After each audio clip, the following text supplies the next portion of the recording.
I've seen a lot.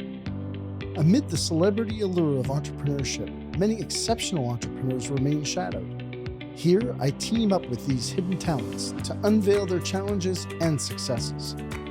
Dive in with me to unearth entrepreneurial gems, learn from our experiences, and get educated.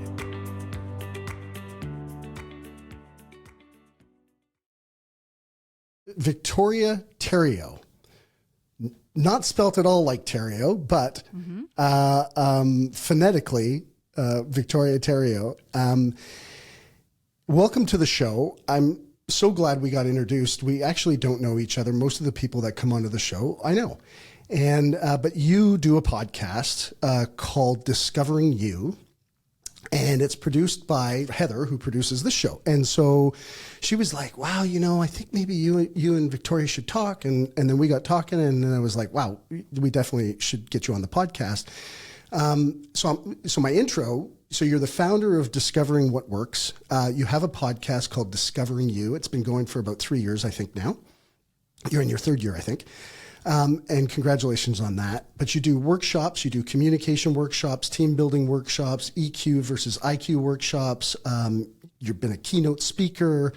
You do DISC coaching, which we have had the conversation has come up many times in some of my interviews and conversations with others about DISC. So that was kind of one of the things that we kind of connected on.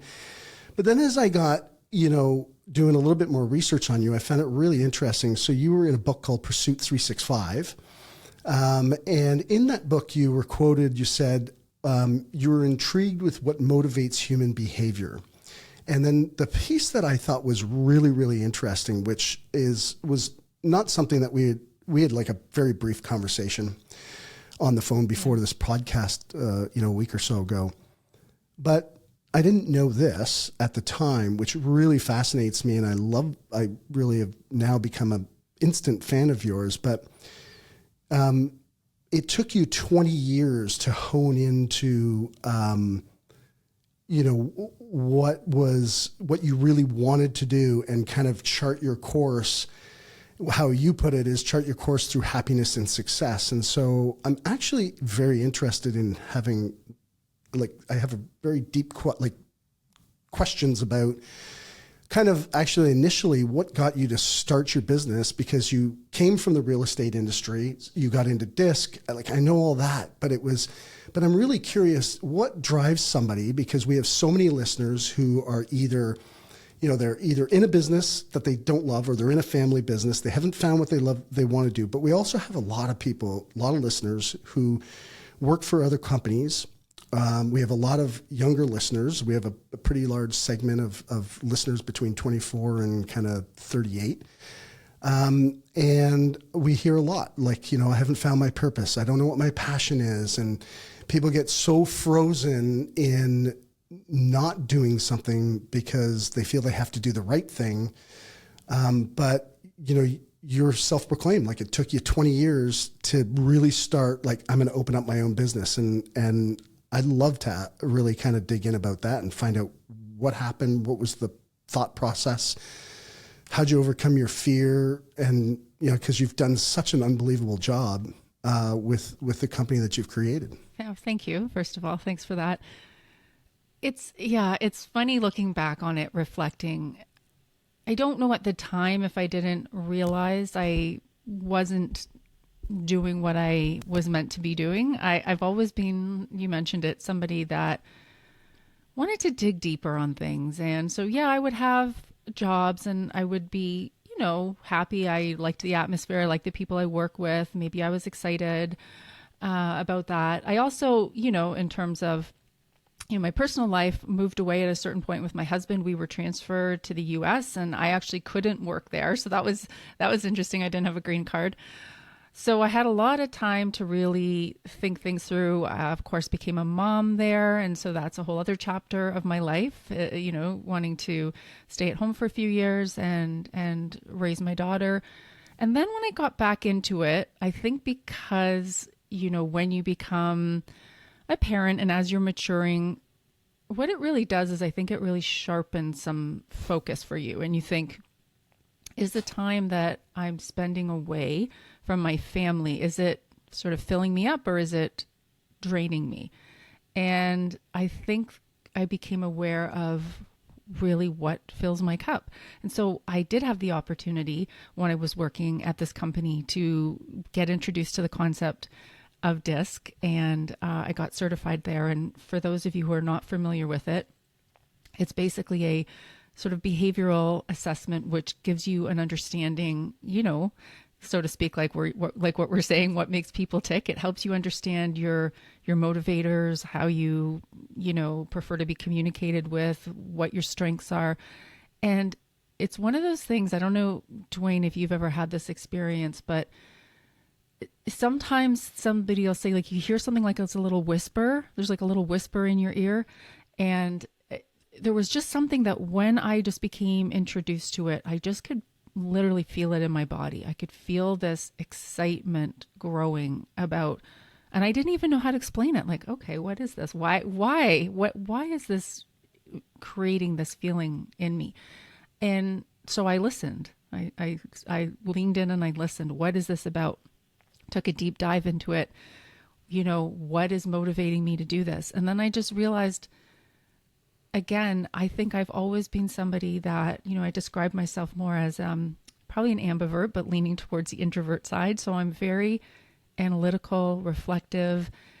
I think a lot of things like that are missed in a busy business world. And this spoke to me. This spoke to me in a way where I thought, oh, I can understand the differences in how people operate and things that perhaps I have been tripped up by in the past, misunderstandings that I've maybe witnessed in the workplace.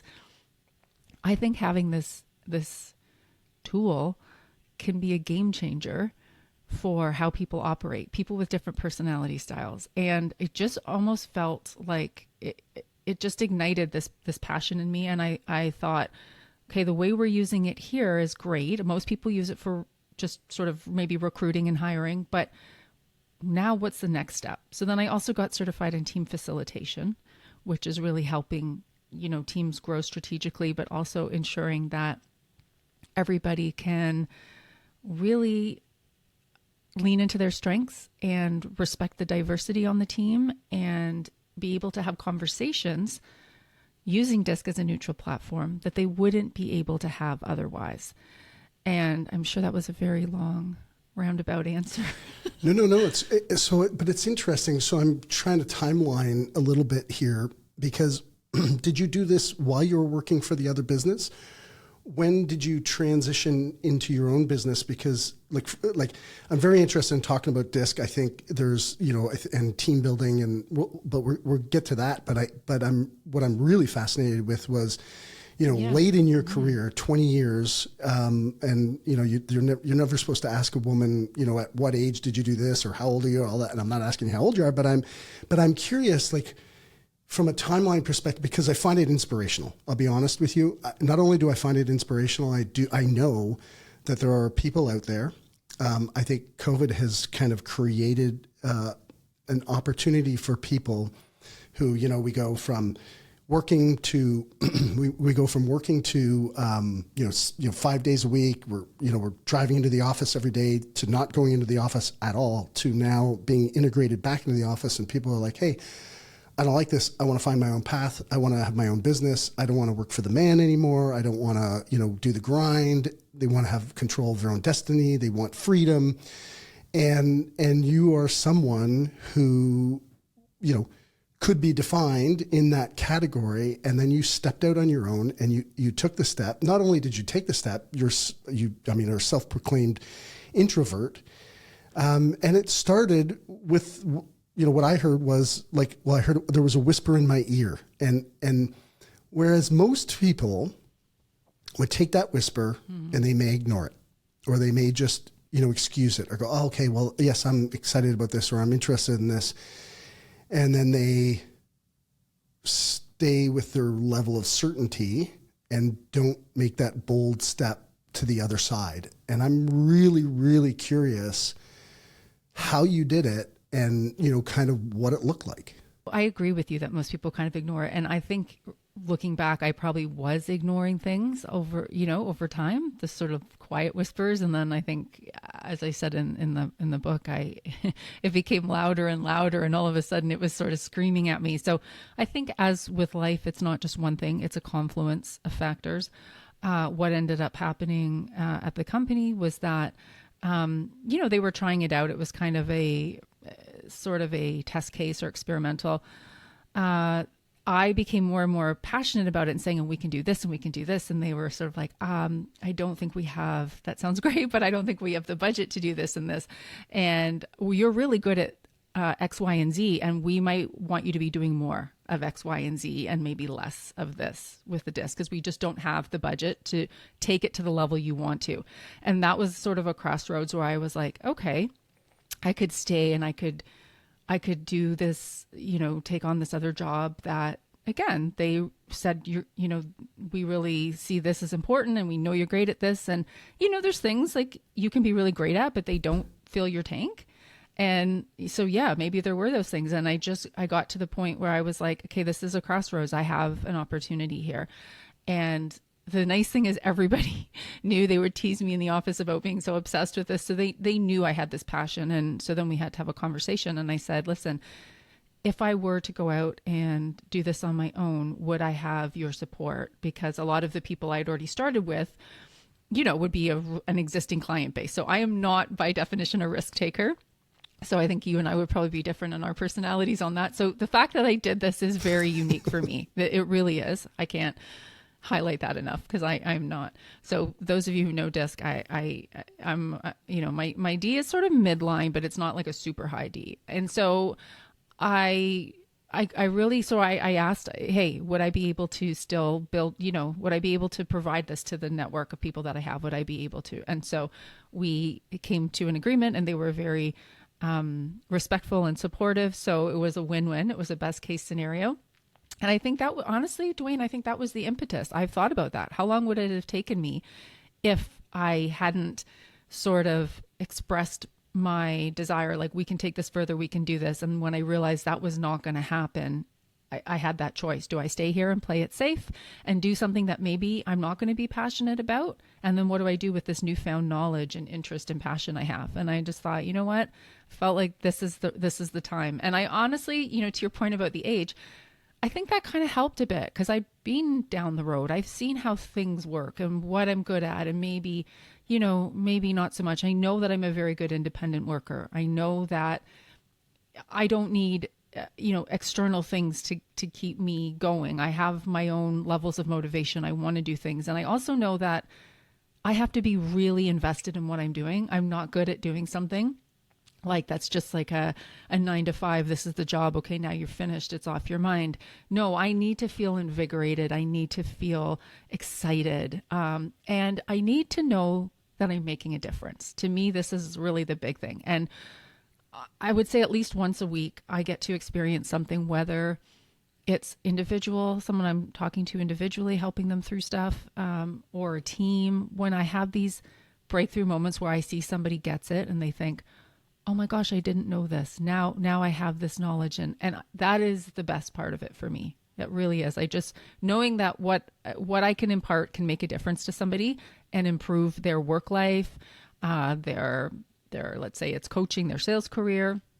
Sometimes it's an interpersonal conflict in a work situation. If I can come in and help that, I feel so rewarded from that. I mean, listen, it's a gift to be able to create something like that allows you to give back to others and, improve their lives. And so congratulations to you. I love it. I'm curious, a couple of questions from that conversation, which was like, how old were you? How old were your kids? Because I want people who are sitting on the fence to hear this story, because I think it's just, I think it's a phenomenal story. It's not one you come across so often. You come across way more often people who are like, I want to do my own thing and I want to push but I don't know how, and I don't know how to make the leap or whatever. And so what was your kind of situation? How old were your kids? And I was around 40. Okay. And yep. Yeah. And so my daughter, so let me do the math on that, emerging into her teen years, let's say. So Okay. So almost in high school? Or? So basically at the point where it wasn't fully as hands-on. I mean, I think as those of us who have teenagers know, that's all, there becomes a whole other set of things you need to be there for and be aware. It's a different skill set too, right? But yeah, I think I felt like, oh, you know, she's capable of doing a lot of these things on her own.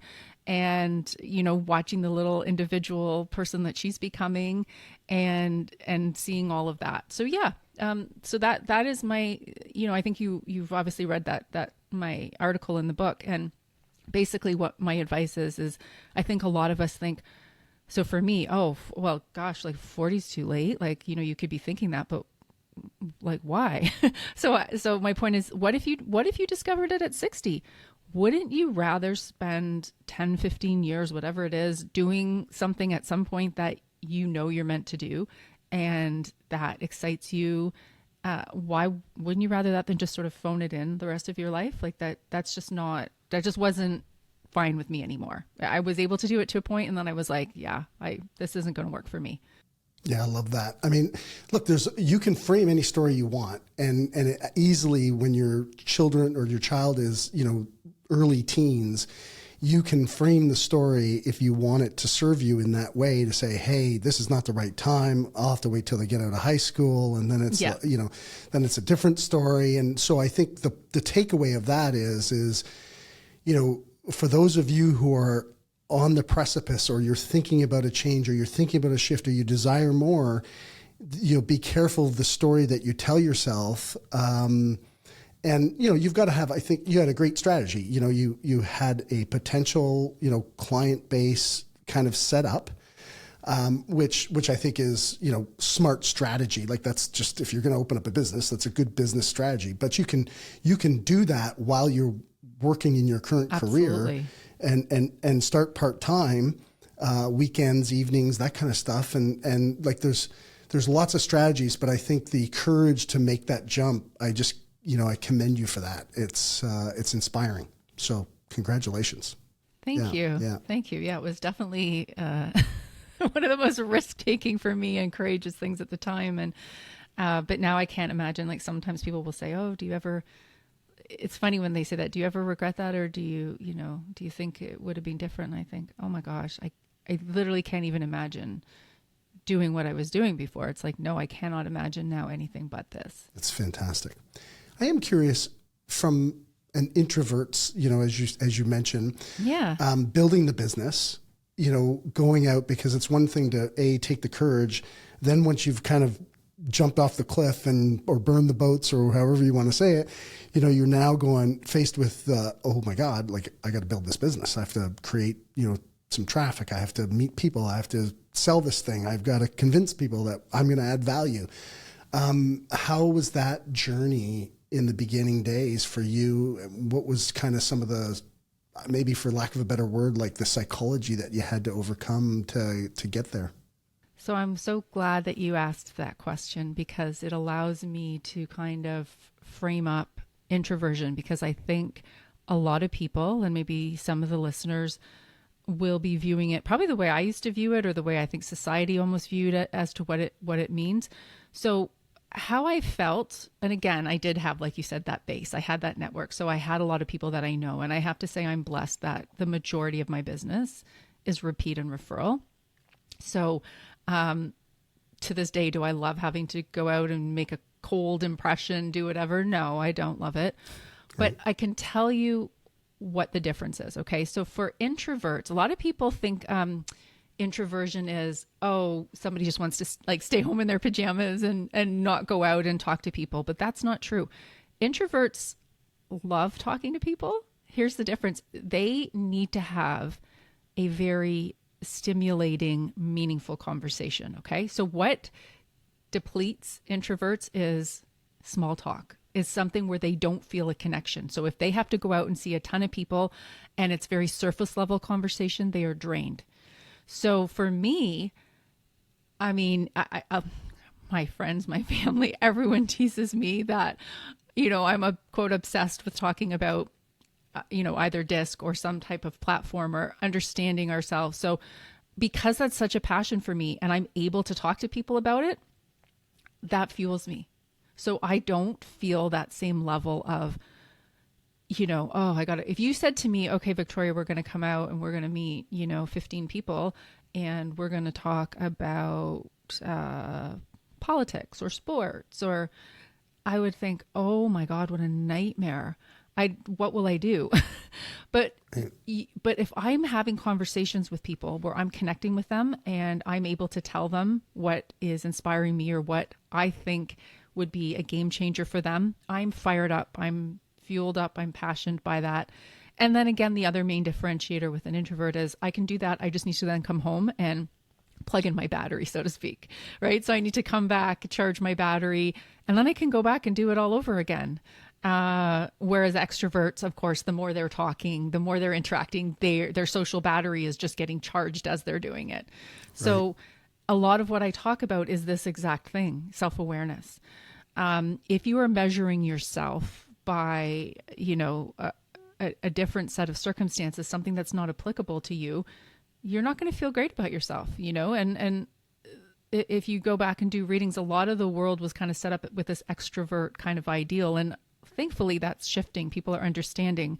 And a lot of people, so you may be surprised, I think, by a lot of people who are introverts. I don't know, Dwayne, if you know Brene Brown or you read any of her books, or she's I don't even know how to describe her. She's so many things, but she is a researcher, she's a speaker, she owns her own business, but she has written some really great books. Dare to Lead is a really big one. She's very big on empathy and understanding that, but she is when you see her, she's such a comfortable public speaker. She is so brilliant, and she is a self-proclaimed introvert, and people are gobsmacked by that. You can speak to 20,000 people and she's like, yeah, because this is what I'm doing. I'm passionate about this. But if you make me go to a dinner party and just have idle chit chat, I would rather hide under the table.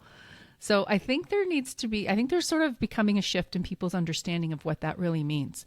And, I'm proud to represent that. I do the same thing. Heather will often joke with me like, what you can get up and you're talking in front of ever many people. Yeah, but not on anything, on the things that matter to me, on the things that I think I have value to and I feel inspired by.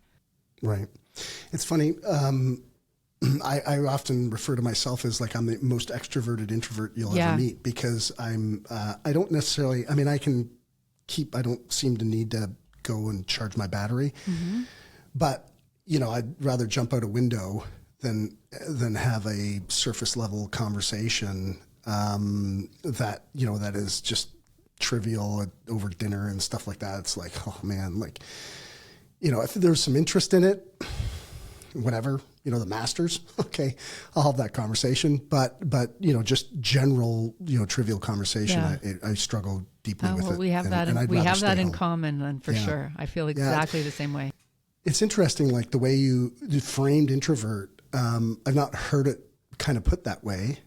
So thank you for sharing it, because it's I'm probably sure a lot of people are like, oh, I can, relate to that in a deep way. Yeah. So, and just to take away the quote stigma of it being a negative thing, right? Introverts are the thinkers. Introverts are the deep thinkers. They're the ones who are reflective. They're the ones sitting in a meeting and not talking the most, but listening and watching cues and formulating ideas.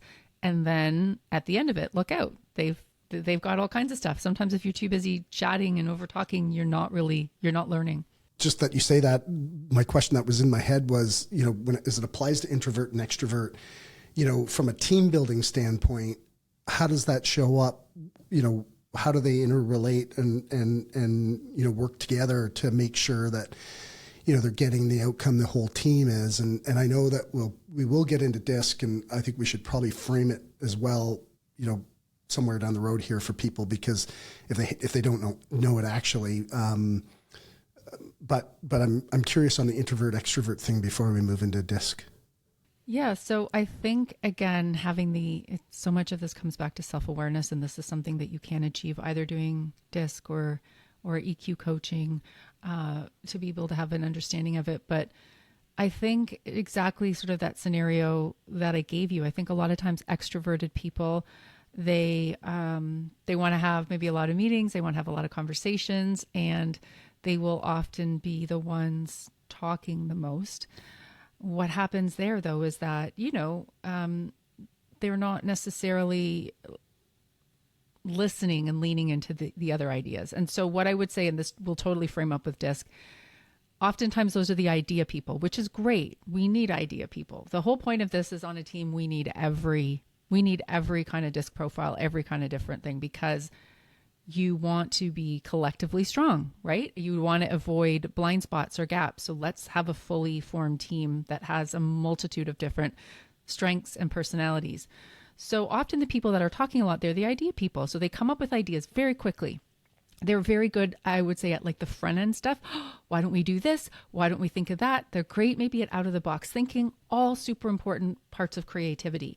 Now, what you also need is, you need the people who are going to poke holes in that, right? Because you can't go into something naively. You need someone to be that, a little bit of skepticism is healthy. Okay, well, what happens if we take that idea and X, Y, Z happens? Or, that sounds great, but how are we going to implement it? So what I find often is the people who are more on the introverted side, and, in terms of DISC, often it's the S's and the C's. They are the ones who actually implement it. They may not come up with those initial ideas, but they're the ones to kind of bring them down to reality, build them out into a structure and a process, and then they're the ones who actually end up executing. Got it. Okay.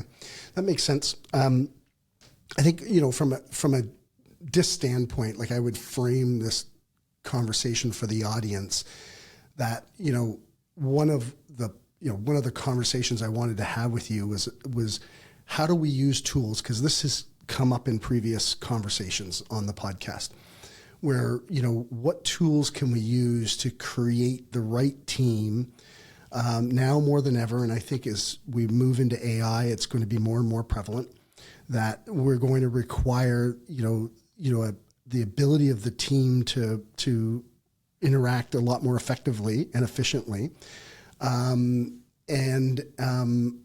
So this is, DISC is, a behavioral profile tool. I think there's other ones called, Briggs and Stratton, and there's a number of different tools, but DISC is what we use for our business, actually. So I was interested. I don't use it in depth. And I think I'm not much different than a lot of people, where we use the tool because we want to kind of understand, hey, what's this person all about? But how deep do we really go, and how much understanding do we have? And I'm curious to get some insight from you about, like, how we could use a tool like DISC. And if you could maybe frame what DISC stands for, and, and then how we use it is in building teams and strategizing and working together, and what, the audience's options would be if they were to use a tool like this, that allows them to kind of emphasize their teams to kind of accomplish their goals inside the organization. Okay. So yeah, there's a lot in that question. So keep me on track, Dwayne. If I forget some of those, reel me back in. I like what you said about, we use it with our company, but maybe for this. So I'm just going to pick up on that, because I think a lot of people are only getting the tip of the iceberg with DISC, right? So often they'll run it, they'll use it as sort of a tool just to hire someone, see, is this a good fit for the role? Yes, no, okay. And then they maybe don't do anything else with it. And then I like how you took it to the next level of, what can we really learn with it? How can we use it in terms of team building? So in terms of answering, the team building, what's amazing about having your employees profiled is, when you are building out a team, you can do it strategically. Okay. So when you have everybody's profiles, I can run something that's called a team audit. And what that does is, it looks at, of course, what are the different profiles, right? So, and I'll jump in here and answer the question that you said. So DISC is an acronym. So D stands for dominance. That sounds kind of harsh, but it is the original word from 1928. So DISC has been around since 1928, created at Harvard University. And just to touch on what you said too, it is the most widely used assessment model in the world. So that's probably why you're using it. Oh. It is. And a lot of the other things, you mentioned Myers-Briggs. So that is something different. But sometimes people will say things like, oh, I don't know DISC, but I know colors. Or I don't know DISC, but I know, and they'll say something else. Guess what? Anything that has 4 quadrants of behavior is all derived from DISC. So it's sometimes wrapped up in a different bow, but it comes back to that DISC theory that was created in 1928. And it's obviously still going strong. And it's, of course, being updated and modified, but that is the most common. Why is it the most common? It was created specifically for the workplace. Okay. So it was looking at how do these different personality styles come in and interact. So D for dominance. A lot of times now people will modernize it and say things more like a driver. Okay, so D, of course, is a personality type that is very much focused on the bottom line. They're very results focused, achievement driven, just very much eye on the prize. Okay, and they can be very direct and assertive. And again, to a different personality style who doesn't understand it, they may not understand that. And here comes into why we have to have these kinds of workshops. Right. Which hence the word dominance. Right. Right.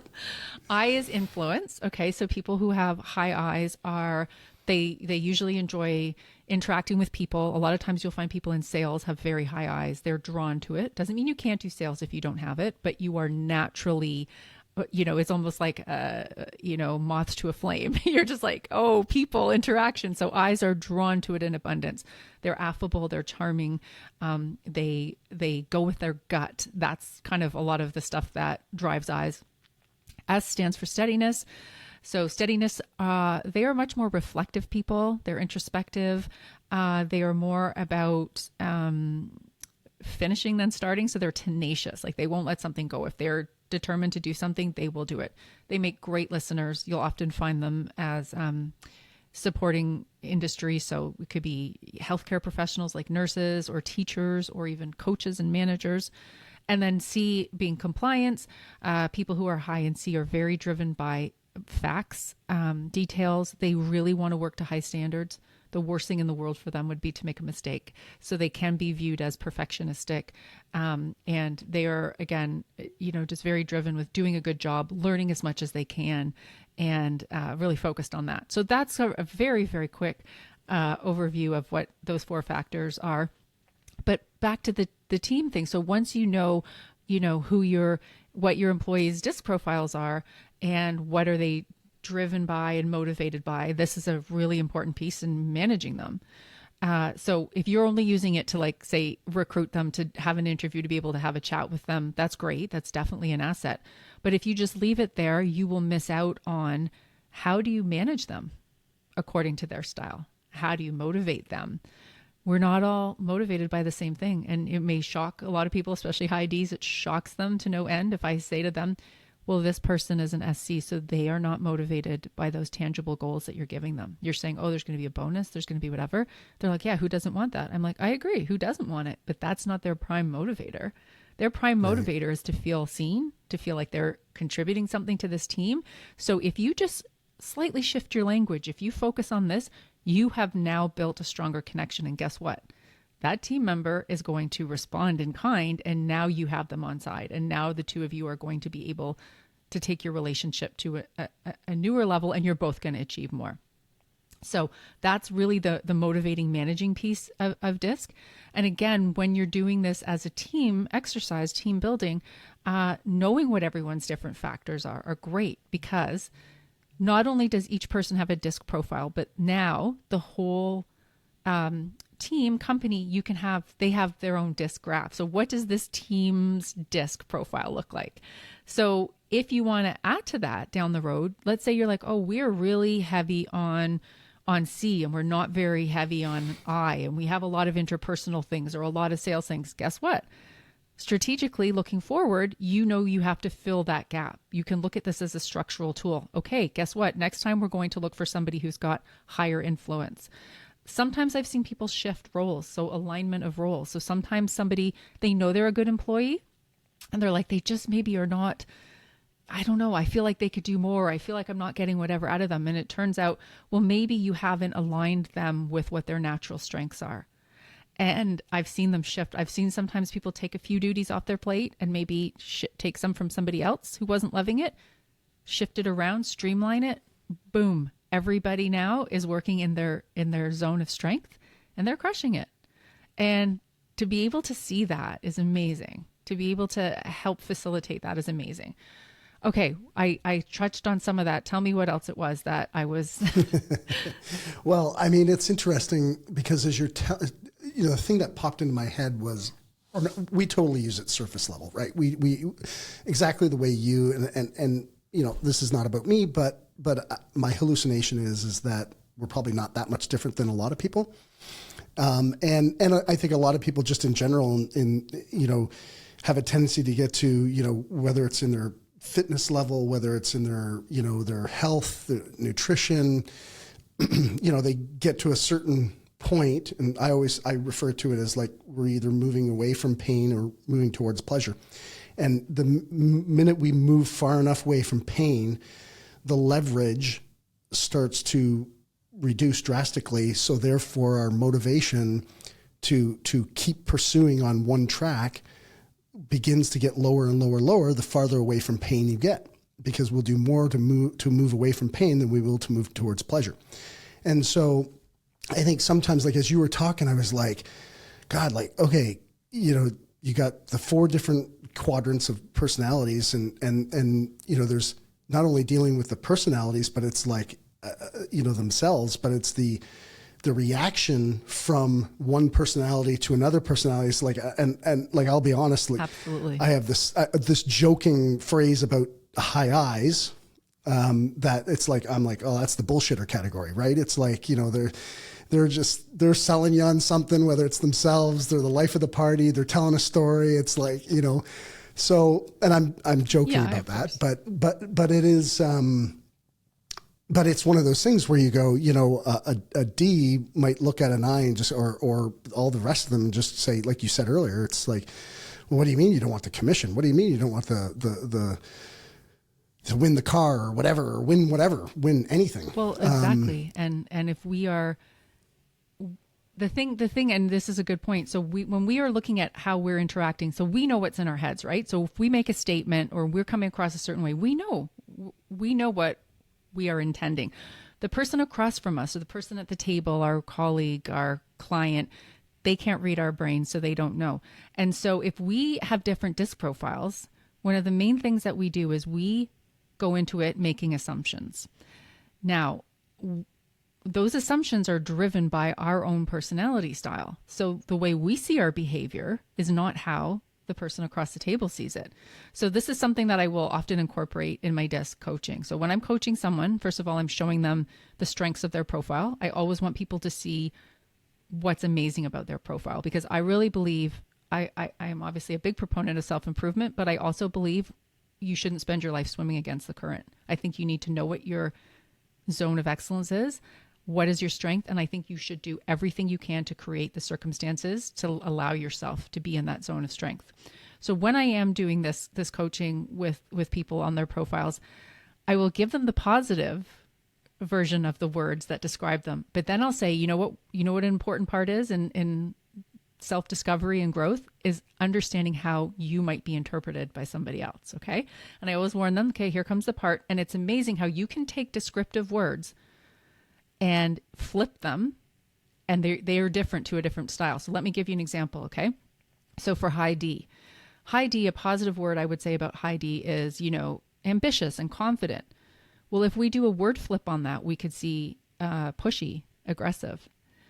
And so does that mean that the person is pushy and aggressive? No, but to a different personality style, if that's how you're coming across, you need to know that. And you need to be like, what are some things I can do to ensure that I am recognizing this is a different personality style than me?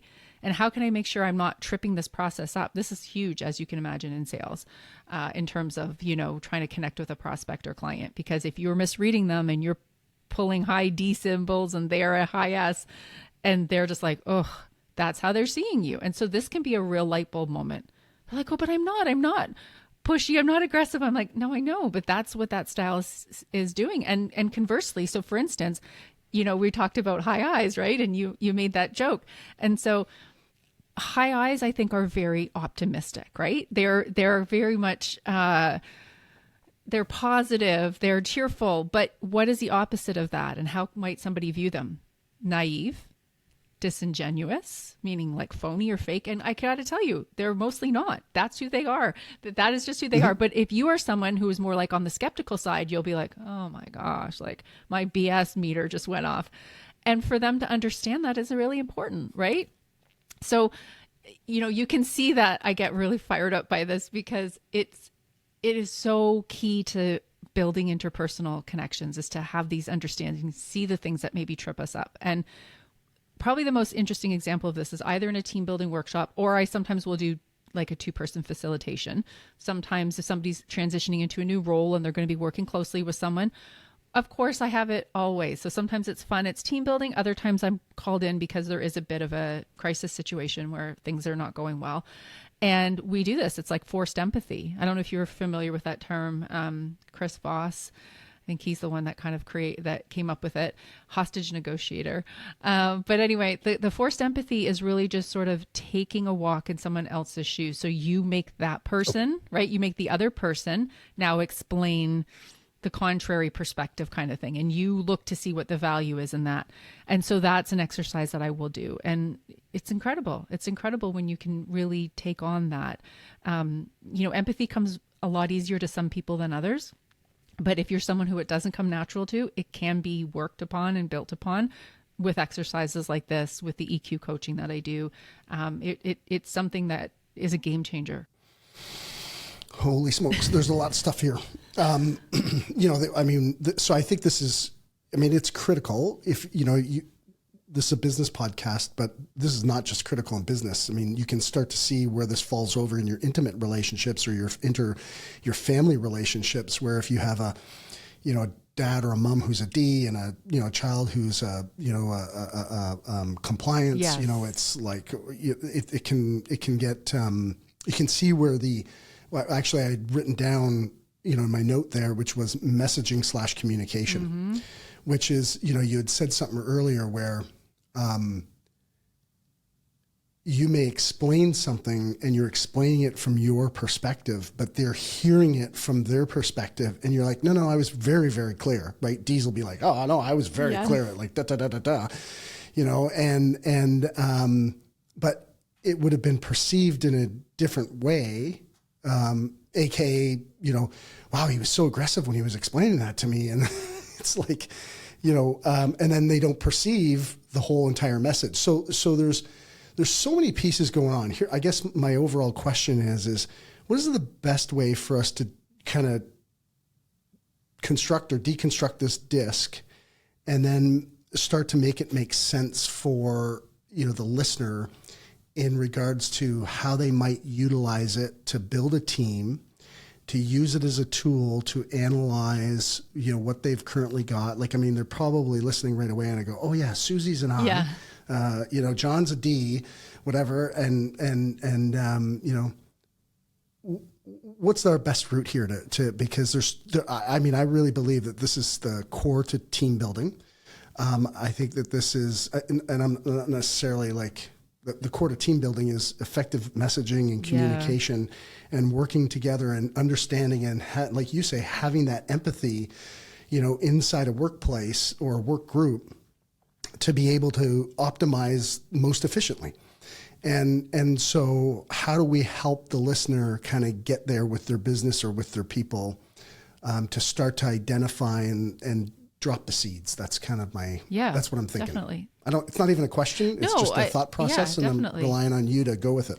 So one of the things that I heard you saying, and it was building off of exactly that conversation we had. Hey, I'm saying it. How much more clear can I be? It's like, well, you can't just keep saying it that way. It's a different style. So one of the things that we do in the team building workshops is everyone is allowed to have a request of a 2 do's and 2 don'ts in terms of communication.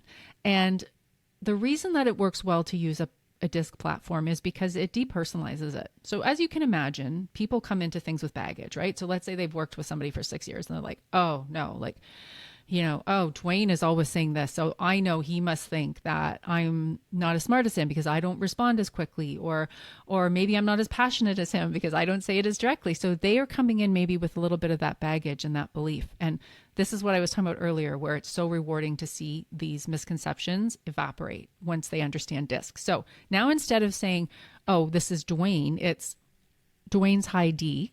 Dwayne's high D is looking for results, is looking for the bottom line, is looking to what can be achieved, and is solution oriented and all of those things. And so when somebody now, and this is what I do, we kind of teach a little DISC language so that we're not going to say, Dwayne and Victoria, we're going to say Dwayne's high D, Victoria's high S. And so I would say, hey, Dwayne, my high S needs a little bit more time to reflect on that. So I don't have an answer for you right now, but check in with me at the end of the day, or can I sleep on it and get back to you? Now, instead of you thinking, oh God, is she stalling? Is she not paying attention? You'll be like, oh yeah, she's an S. She needs that extra time for reflection. And what's going to happen if I give her that time is I'm going to get a way better answer, and perhaps even, proposal lined out how it's going to look. So I'm going to do that. And so everyone has a template, so they know what their profiles are. And so they will line it up. So for instance, high Ds will be like to do's. And so it would be something like, please don't give me unnecessary details, for instance, for high Ds. Can you just show me? Oh, that's funny. Sorry, I tell my team, if you send me an email that's got more than 2 or 3 sentences, I'm not going to read it. So exactly. I guess I'm a D. Yeah. Oh, I think from our phone call last week, I think I said that to you. Pretty sure I know. Yeah. So for instance, you would have the opportunity to say that, hey, could you try to just, maybe do this? And even some things are like that. Hey, I don't need a phone call. Can you just shoot me a text? And now again, when we talk about our eyes, the people that are our high eyes, they are also not great really with sort of emails or texts, but that's because they want a personal connection. So they would rather have a phone call. Even if it's quick, they would rather hear your voice. They would rather be able to connect. Or more importantly, do a Zoom probably. Yes, exactly. If they can't see you, if they can't be in person, that's exactly right. So over COVID, I took a really deep dive into a lot of this, and I had to come up with different sort of ways. And so exactly for high eyes, I said, if you can, if it's a client, try to have the Zoom so that you can at least, you're getting some of it. It's not the same as in-person mirror neurons, right? Coming back and forth and feeling what that person's feeling, but it's pretty close. You're able to see they're smiling. You're able to see what they're wearing. There's some kind of a connection there. So if you're thinking, oh my God, this is exhausting, I have to adapt my behavior to every single person. It's one of those things where it's like, no, we're going to try our best, but don't forget they're adapting to you too. So we're going to take 2 steps this way. They're going to take 2 steps this way, and we're going to end up meeting in the middle. I follow up with teams a few weeks down the road. I send out the whole do's and don'ts, and I say, hey guys, how's it going? Are you? And some of them will say, you know what? I put a Post-it note up to my computer, and I was like, oh, I was going to send Dwayne an email, but I remembered and I looked, and now instead I'm just going to either shoot him a quick text, or I'm going to just pick up the phone and say, hey, we're going to do this or this. What do you think? Great. Okay, we'll move on. And you're going to be trying to do the same thing. And it's an effort, but nothing that's worth achieving doesn't have an effort involved. And what I always say is it's an effort for maybe the first week or 2. And then as you will see, it becomes second nature, and you just start to build. And once you start building these skills, it comes so much easier. One of the other things that we would do in that is I call it like a team charter. So as a team, we are always going to strive to do these 3 things, and we're going to strive to avoid these 3 things. And where that's come from is brainstorming that we've done in the session, where we hear everybody's perspective and we can kind of agree on, you know what, here are some ground rules sort of for playing in the sandbox. So we're always, no matter what, we're going to make sure we do this. And no matter what, we're going to make sure we avoid that. And so it's liberating because it allows people to have conversations where they're able to reveal some things that they wouldn't if there wasn't a third party, me being an objective third party facilitator there to help with that. And also because they can now sort of pin it on a profile. So, it's not me, Victoria, saying this to you, Dwayne. This is my high S. My high S is driven by this. You wouldn't believe how much easier people will reveal things because they can kind of sidestep it and put it onto that DISC factor. It opens up the doors for communication tremendously. Oh yeah, I can see for sure. It's not personal. It's not direct. It's a D, one who is a D likes things this way. One who is an I prefers it this way. And then it's not about blaming. It's not about whatever. It's like, oh, right. This is who he is. This is what's going on. And I mean, you mentioned earlier too, even in personal life, I always, I'll tell the story often that we get used to our loved ones and their behavior patterns, right? So for me, my husband is a super high D. And for those of you who know DISC, often we have more than one high factor. Well, not him. He only has the high D. So I always make a joke about that. Pray for me. So it's one of those things where, sure, did I know that? I accepted it. So I realized it. I was like, okay. But then once I got into DISC and I understood it, well, what a difference that made. It's one thing to accept something. It's one thing to understand it. It completely changes where it's coming from. So things that might have hurt my feelings or I might have taken offense at or misunderstood have a framework now. So to your point earlier, yeah, you can apply this also to your interpersonal family and friends and all of that stuff. It's limitless. I'm with you on that. My wife is right on the outside edge of the D. I'm actually a DI, I think. It's been like 100 years since I've done one, but I've come back and, consistently over years, I would say that's on the money. Yeah, DI, but she's like right on we joke about it. Like she's like right on the outer edge of the D, like middle, like it's pretty funny.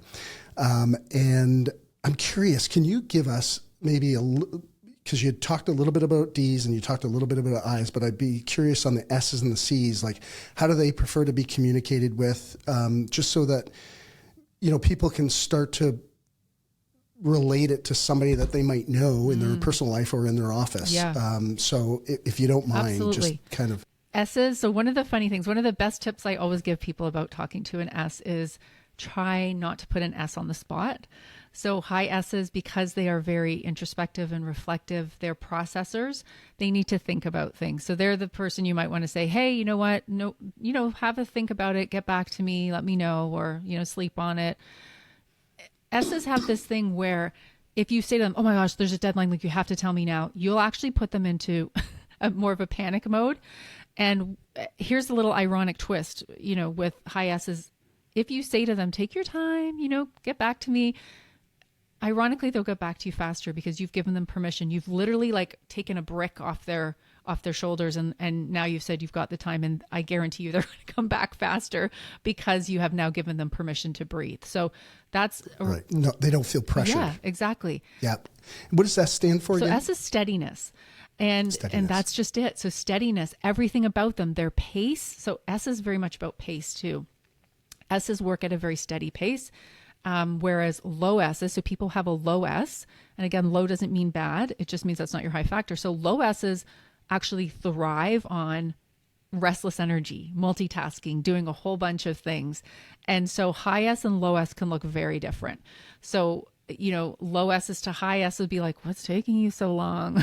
Like, I would have done this. And high S's is like, high S looks at low S like, well, like you are super frantic and chaotic and maybe you should cut down on your caffeine, because they think they're going crazy, right? And so that's a really big distinction with S. So that would really be the big thing. Give them the time to process, reflect, and they will come back to you with a very well thought out, and they'll feel more comfortable about it, and you will get a better result.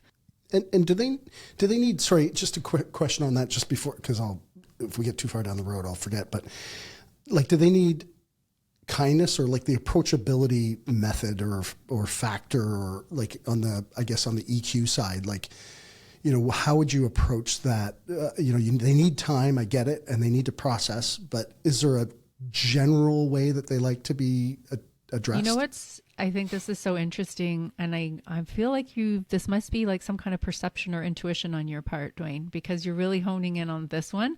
And S is the one I spend the most time explaining. So this is very interesting because it is such a nuanced dance with high S's. And I'll tell you why. S's are listeners versus talkers.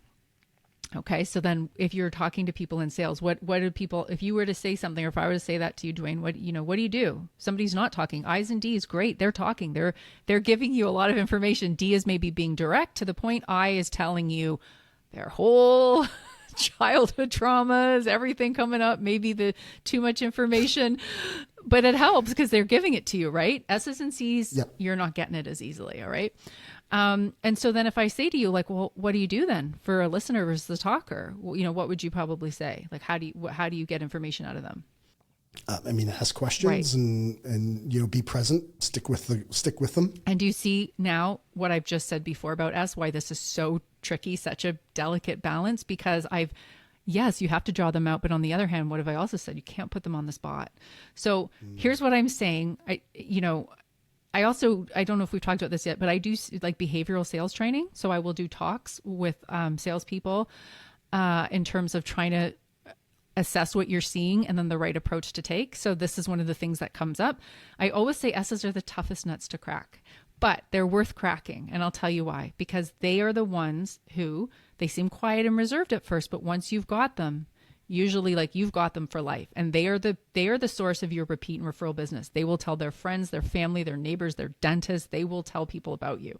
So it's a matter of they're listening. So you need to show them, I'm listening, I care about you, but you have to do it in a more delicate manner. So you can't just be like, okay, so tell me, boom, ba boom, ba boom. You have to kind of match their energy a little bit. And so, like I said, they have a steady pace.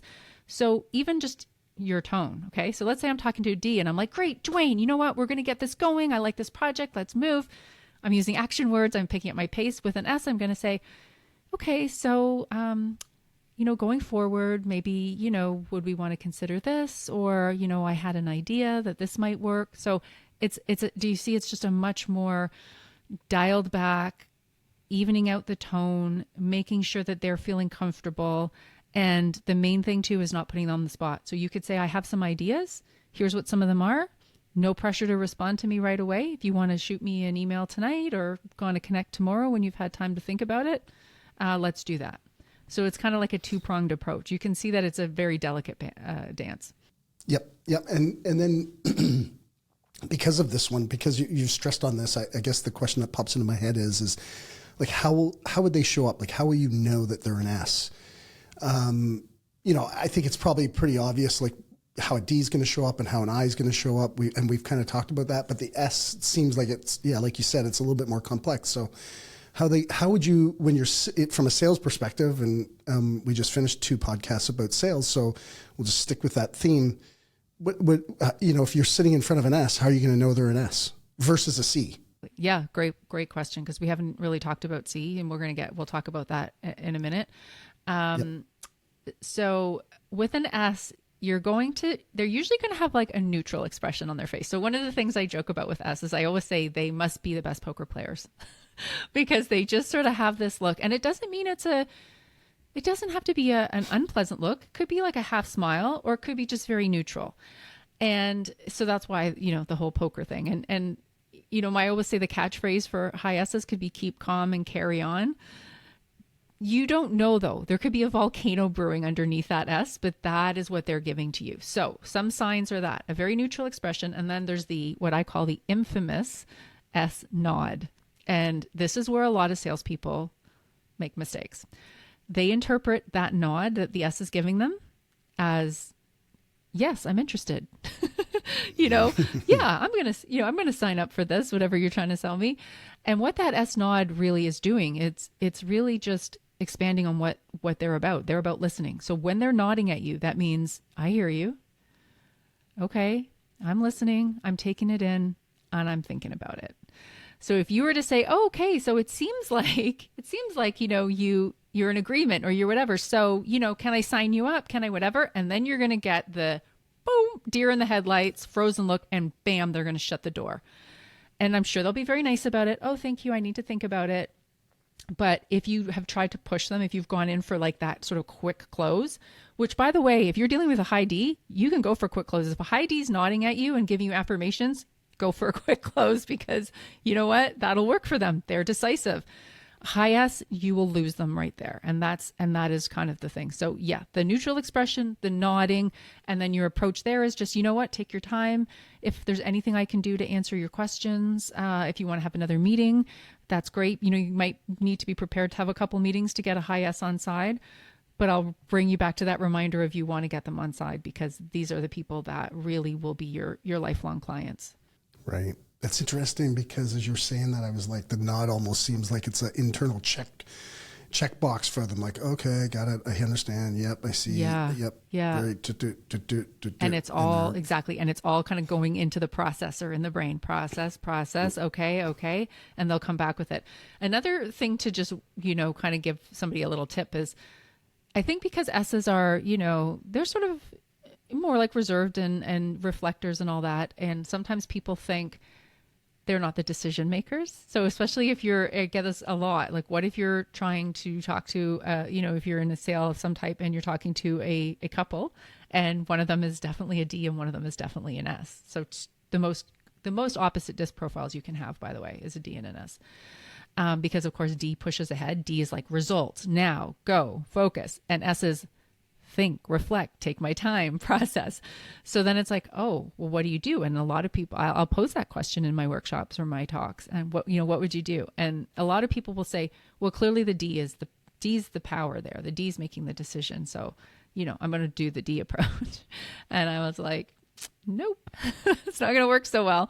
So in the moment, do you want to engage the D with the energy they're giving? 100%. You need to, because you don't want to lose them. So you're rapid fire answering those questions. You're doing whatever, but you're also turning and you're nodding and you're smiling at that S and basically saying, is that okay? Or did you have a question on that? You don't want to completely cut them out, because this is my point about S's. Well, they might seem pleasant and, all of that kind of stuff. My money is on an S any day, because one of the words you might remember me describing was tenacity. And so a high S will keep at it. So the D might leave that meeting and go, wow, that was great. And I heard this, and this. And the S will be like, well, you know what? They said this, and, I don't really feel like they asked me this. And they, and the D's like, oh, yeah, maybe. Okay. And then later on that night, the S will be like, and you know what else? And the next day, and you know what else I didn't get? S's will not let it go. So I like to tease sometimes with the factors and give them alliterative descriptors. So S can also mean stubborn. So with that persistence and tenacity, sometimes it can be stubborn, and an S will wear down a D. A D finally be like, okay, fine, this is not going to be worth it. Well, so it's interesting. Like my hallucination is, and this is based on a little bit of my current situation actually. I think my CFO is an S, and. So I guess my question is this, is based on my hallucination is, will a D look to the S, especially if they're, on an executive team or in the decision-making process? My hallucination is they would look to an S, a D would look to an S, because a D is like, let's get this on. What do you want? I don't have time to deal with this. What's the decision? How are we doing it? Like they're very abrupt, short. Let's get things going. So they rely on an S to flush out the information and help process that decision. Like I think I do that a lot actually with my CFO. Like I'll look to him to say, hey, what are we doing here? So it's checks and balances, right? Like I said, they're sort of the two most opposite. D, push ahead, let's go. S, let's think about it.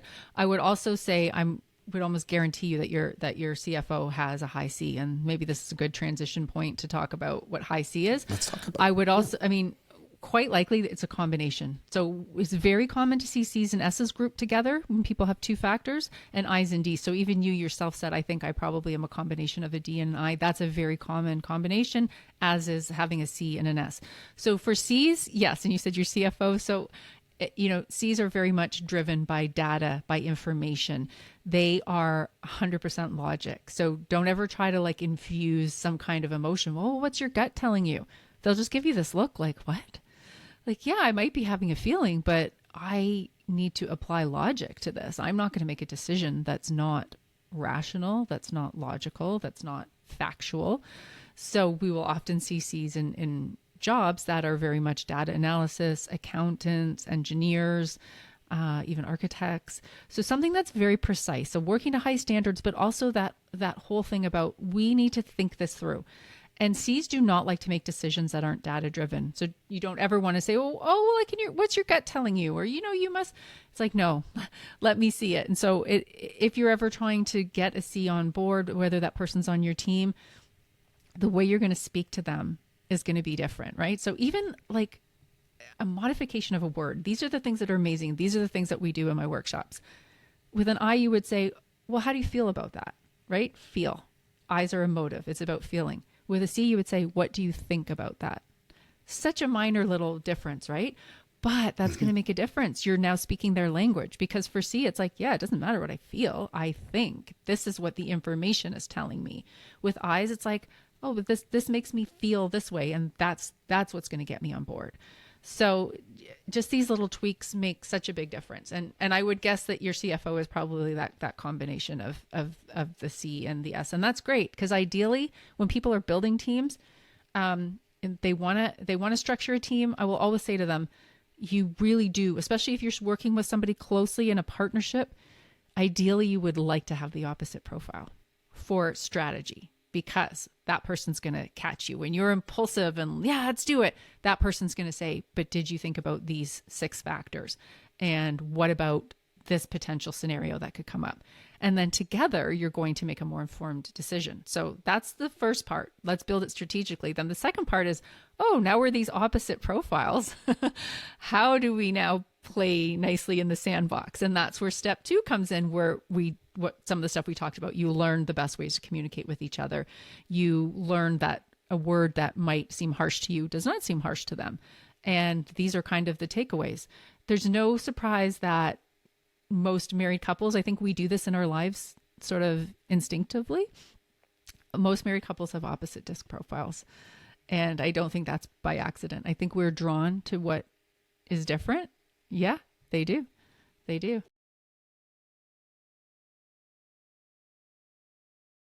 Compliance.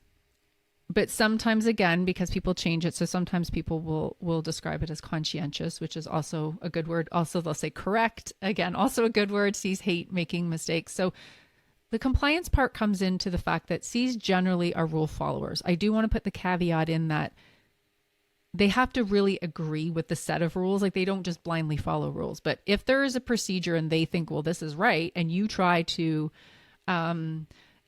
diverge from that, you're going to hear, oh no, that's not the way it's done. So C's very much have a way of, this is the right way and that is the wrong way type of thinking. So they can be sometimes hard to budge out of that position when they feel like this is right. The knowledge is backing this up. The data is backing this up.